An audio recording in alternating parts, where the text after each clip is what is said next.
Well, let's start our section on CTE updates. The first news I have for you here is about the UJA video platform. We've been trying to integrate more services into Canvas. Since it's a more modern and robust platform, we have many opportunities to make our jobs more streamlined. So what we're trying to accomplish with this video platform is that you're going to be able to record your lectures from your office, so you will no longer need iSpring Pro that every year they want to charge you $200 to upgrade to the newest, and every year there is a newer one, and so on and so forth. So now that you have headsets to record your lectures, this is something that you could do from your offices or by booking a conference room to record. There are a couple dates here for training. May 9th and May 11th from 2 to 3 p.m. Central Standard Time. CTE is not providing this training. This training is provided by the company. Okay, so I would lie to you if I tell you exactly what's going to be in the training because I haven't seen it. There is no reason to panic about this. We're not saying, starting this summer, all of your lectures have to be on UJA. Okay, that's not the case. We're trying to be we're trying to plan for what's coming in the future. Some of you already know Flash is going away. It's no longer going to be supported in any major web browser like Chrome, Firefox, Edge, Safari, any of those that we use on a regular basis. Reason is most of these big tech companies are realizing or have realized that Flash is not secure. So some of our lectures are still running on Flash. We completed the online course evaluation rubric for the fall 2017 courses, and we noticed that there's still some lectures out there running on Flash.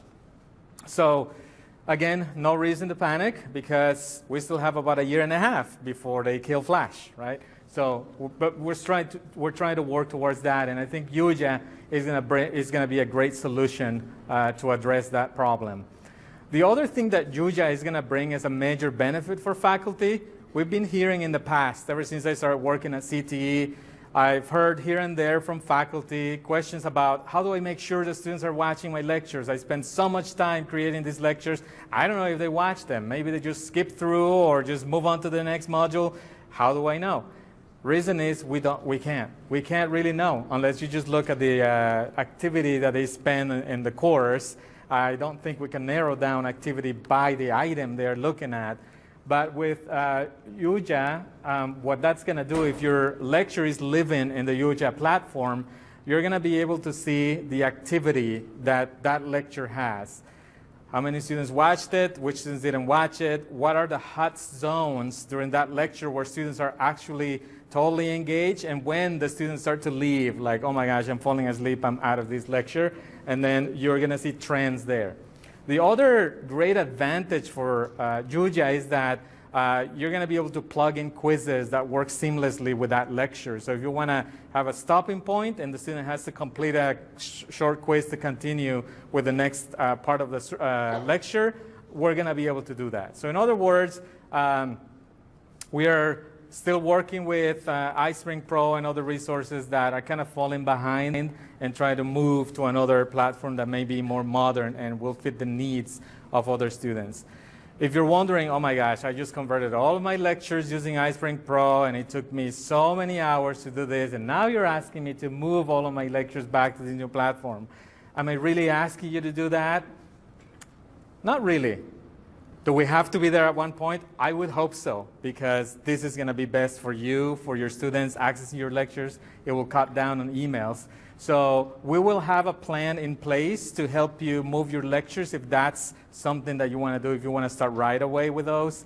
I want to start small, just like we did with Canvas, start with a pilot group, working with the lecture to address any issues and see how we can make this more of a seamless process before I say, all right, everybody, give me your lectures. We're going to convert them into videos and throw them into UJA, right? So we're going to have more information coming for you. Yes, question? So if you have recorded lessons that are like in PowerPoint or Camtasia, is it just a different processing piece, or will they have to be totally re-recorded? That is a great question. So if you have already recorded your lecture on PowerPoint, do I have to re-record my lecture? No. Hopefully you have saved those PowerPoints with audio so we can convert those into video.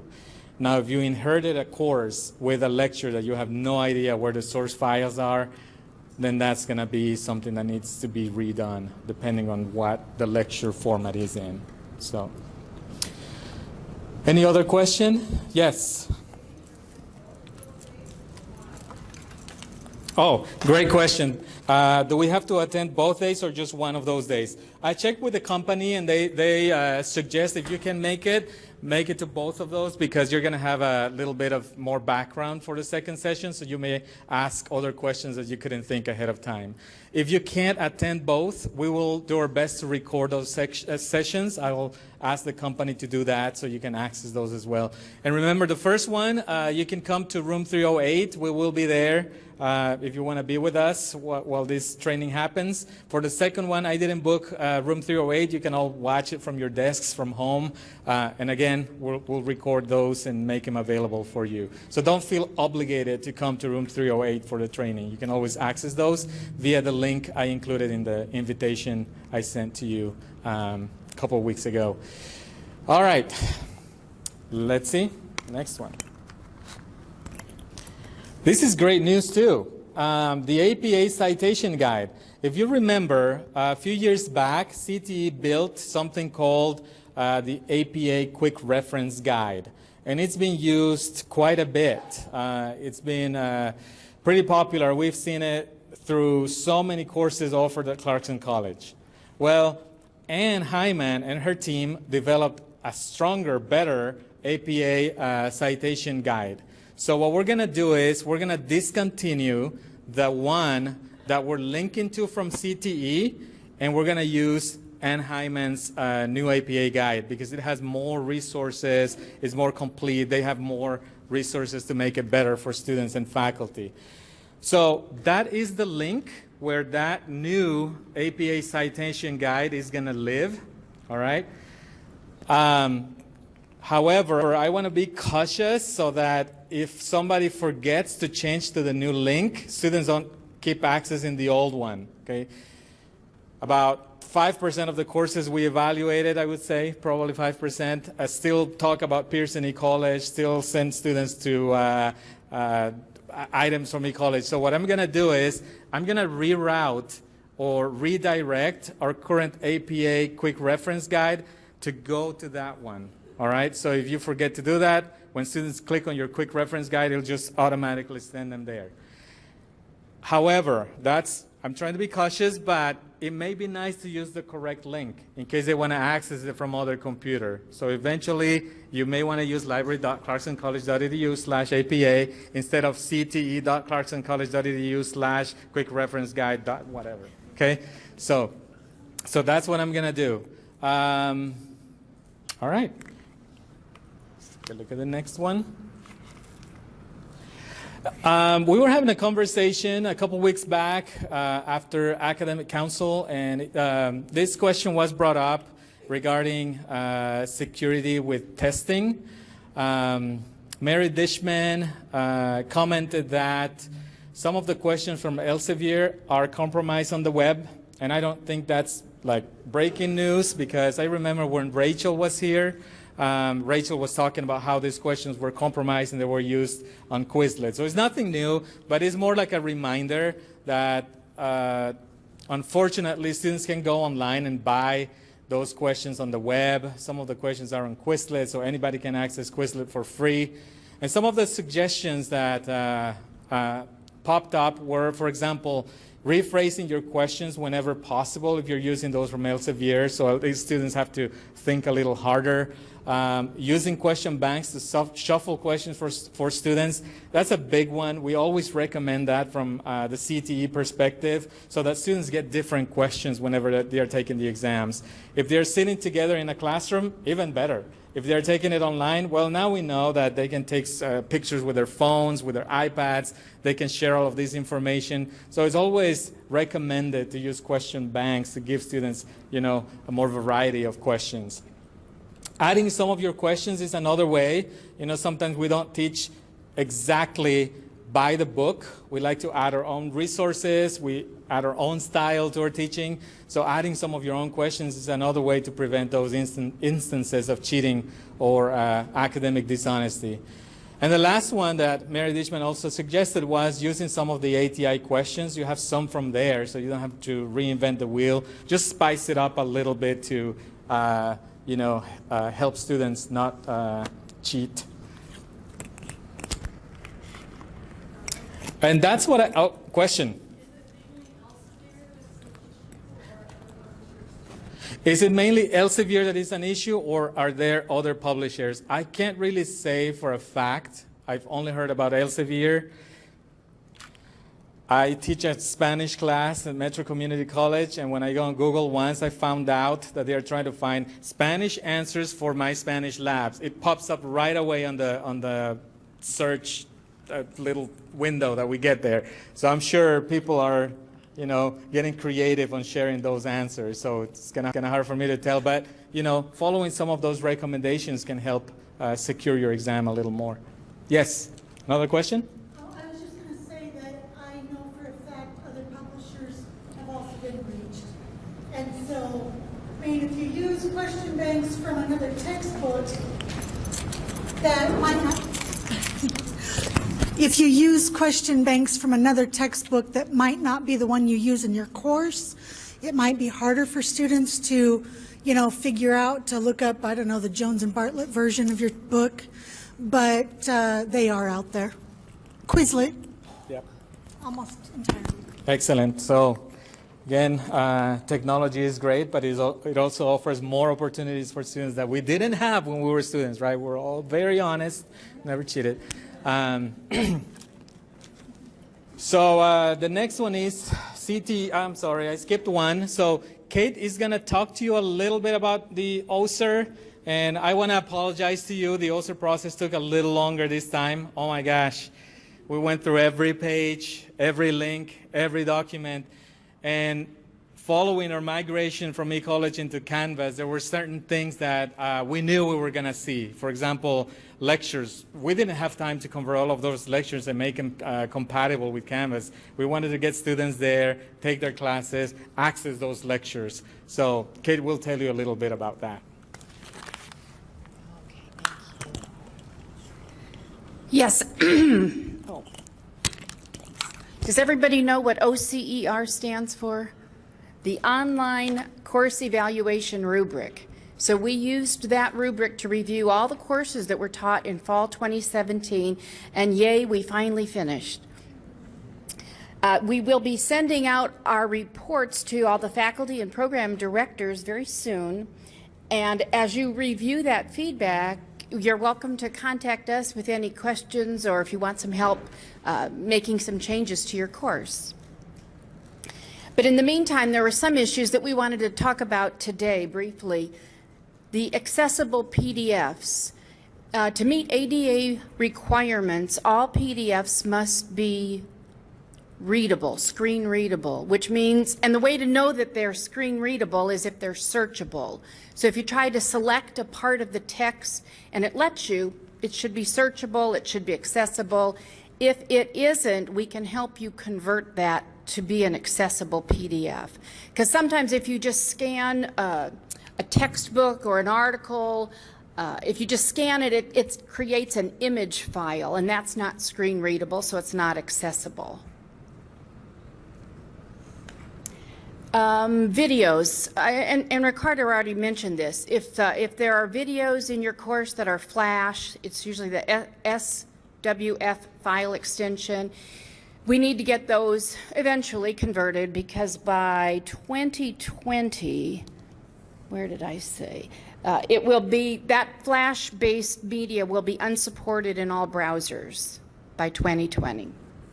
If you're not sure if your lectures are Flash-based, you can check that yourself in Chrome. If you open the lecture and click on the little lock icon, select Block Flash.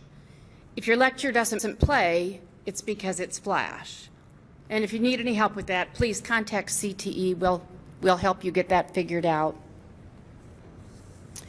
Another thing, just a quick reminder as you're working on courses, take advantage of the Canvas rubric tools. Creating rubrics in Canvas is going to make your grading more objective, more consistent, and it's easier to do too.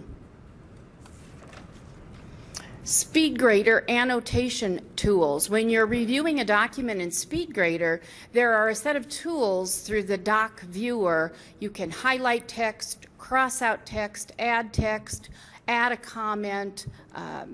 So there's a little toolbar there in SpeedGrader that lets you use those tools. If you remove an assignment from the modules, you should make sure that you've either unpublished it first or deleted it first through the Assignments tab. Because anything that's in modules, anything that you remove from modules still exists in the Canvas course and students will see it on other views. So you should unpublish or delete unused assignments. And lastly, discussions. Discussions are an important component in an online course. You should use discussions to encourage participation among the participants in your course. Oh, I guess I have the clicker.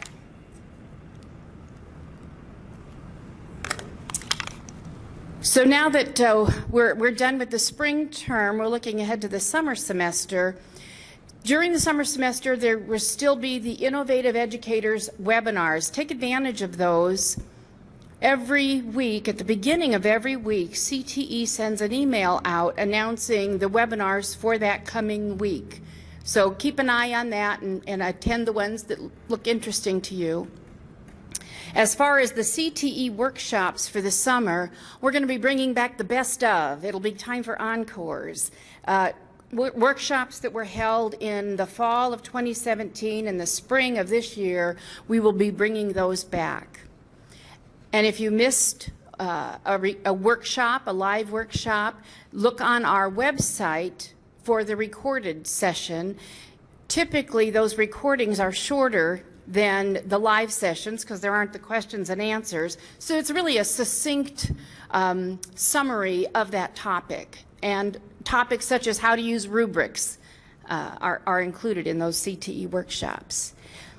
At the end of today's event, you're going to be filling out a survey, and we're asking for your suggestions for topics. What would you like us to cover in future workshops? So we certainly appreciate your feedback on that.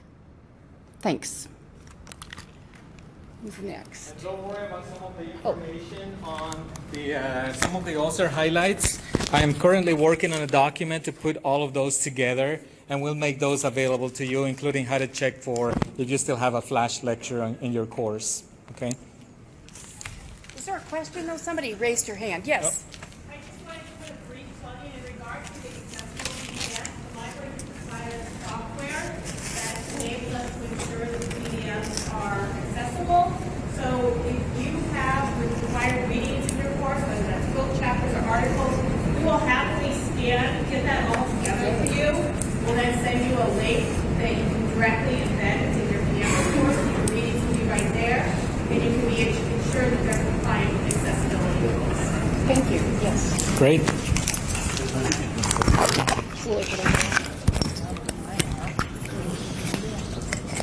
So the big thing with Turn It In, as you're moving your courses from spring to summer, spring to fall, fall to fall, whatever the case is, probably the most common issue we run into is that you do a course copy, move your stuff over to the new course shell, you update the assignment due dates, and then you move on.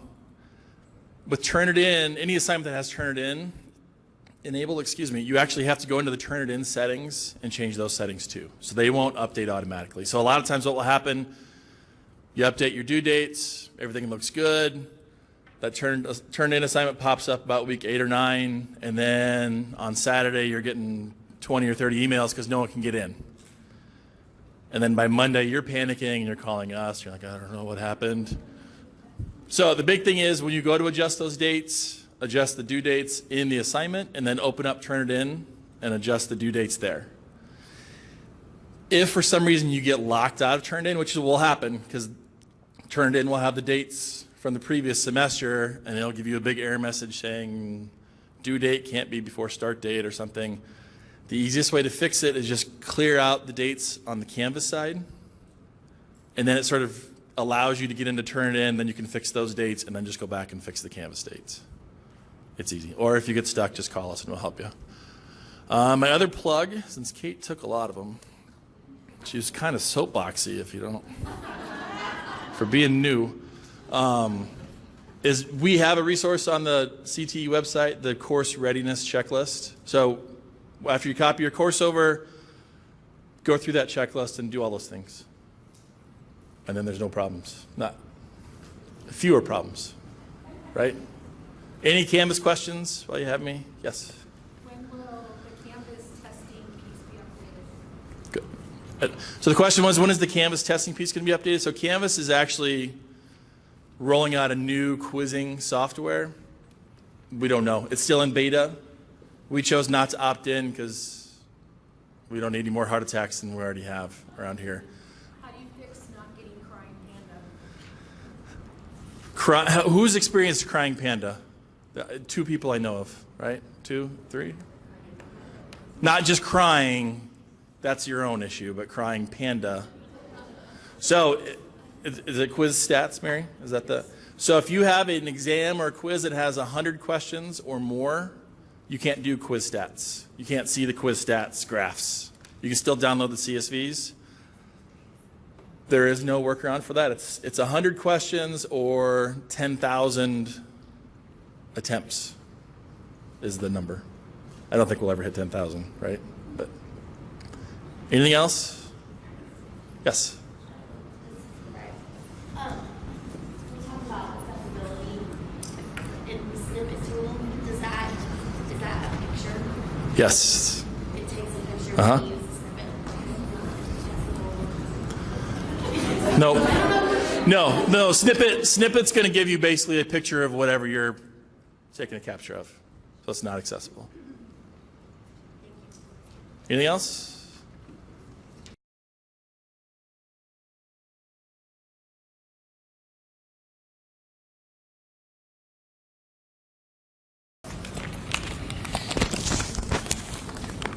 All right. I have a quick announcement for you that I was asked to pass along. If I can find my notes here. There it is. So from Dr. Nebel, she wanted me to remind you that on May 10th, it is Employees' Day of Caring. So if you're interested in participating, you can be at the Open Door Mission on May 10th from 8:30 a.m. to 11 a.m. That same day, we have community, so right after that volunteering day, come back to Clarkson College so that you can attend community. All right? And I think that's what I have. Oh, and the next thing is the surveys. You have 2 surveys on your tables. One is salmon, one is yellow, one is for the Faculty Development Committee, and one is for CTE and today's event. We're going to ask you to please complete those so that we can use your feedback and see what we could do better next time. Thank you.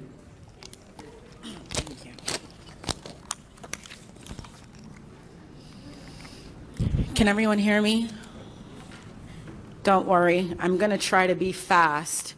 And I thought I was sly with just saying custom questions, but I know a lot of you are probably going to have questions about SLOs, so I can take those questions afterwards. And my apology, if you've sent me any email within the last couple of days, I've been very busy prepping for stuff, and then we have our mid-year assessment retreat with the academic directors on Thursday, so I will definitely try to get back to you as soon as possible. I wanted to take this moment to introduce, for those who might not have visited the institutional effectiveness site on the internet, because a lot of the information that I discuss with you, a lot of data visualization, a lot of processes or any request forms or anything has been put on here. So this is what you'll see when you are on the employee intranet, and if you go down to institutional effectiveness and just click on it.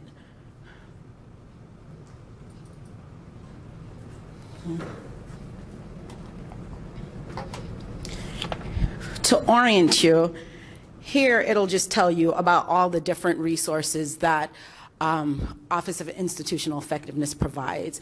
Then it'll show you the site content. So if you're interested in accreditation, annual report information, assessment retreat, and so forth, it'll give you a little information on here. What I'm going to talk to you right now about is course evals. And if you actually go over to the tab and select course evals, whatever information will be visible. So currently, this is the course eval that was just deployed spring 2018. If you click it, it'll show you the questions that the students just answered for you guys. Then if you have any issues with getting your results, here's the evaluation kit directives for you guys. And then also this document, course evaluation frequently answered questions. This document has been sent to every student that's been enrolled in a Canvas course that's pulled into evaluation kit. When the survey deploys, I send this to them in the beginning of the semester and right before course eval, so they know what their student responsibility is. Some of you guys have been CC'd on this. And I try to be transparent so you guys know exactly where we're at in the process. So just some quick updates. Effective fall 2017, the whole Clarkson College was in Canvas. As of fall, our response rate for course evaluations was 61%. For this spring, the spring just closed yesterday, we were at 53%. It's a little lower than what we've had in e-college, and for a couple of reasons.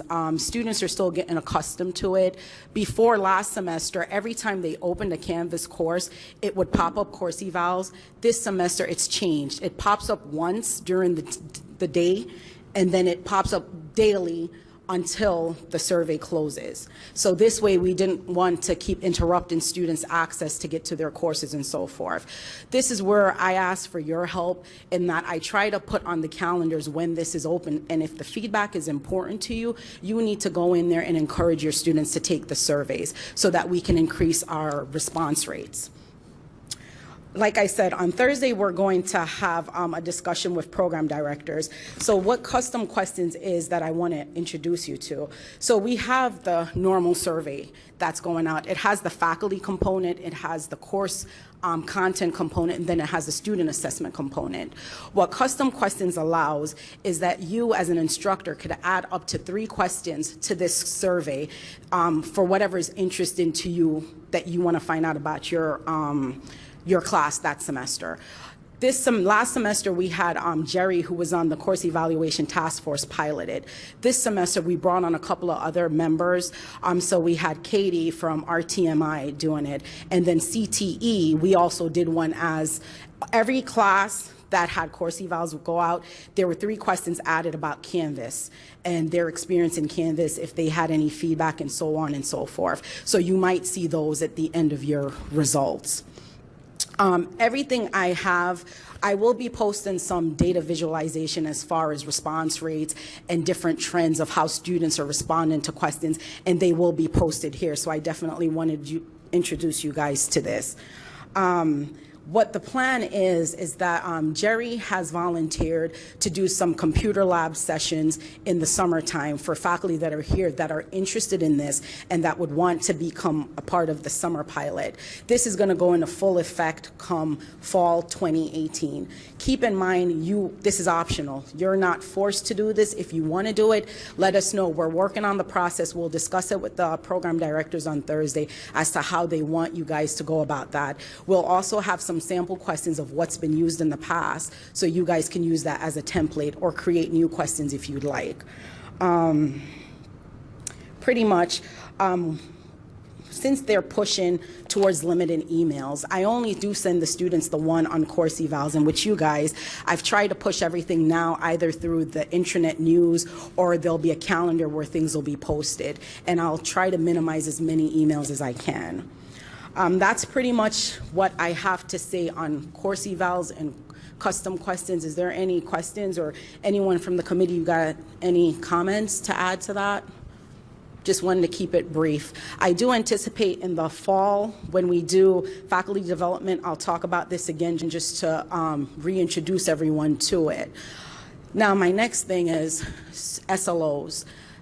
How's that working for everyone? Did the tutorial help? It's supposed to be easy, straightforward. If it's not, then definitely let me know how I can make it easier for you. You guys do have 6 weeks from Friday's date. So if you guys didn't get them in there yet, you have 6 weeks to get your scores in there. If you need any help, send me an email or reach out to me and I can help you to get that information put in. That's all I got.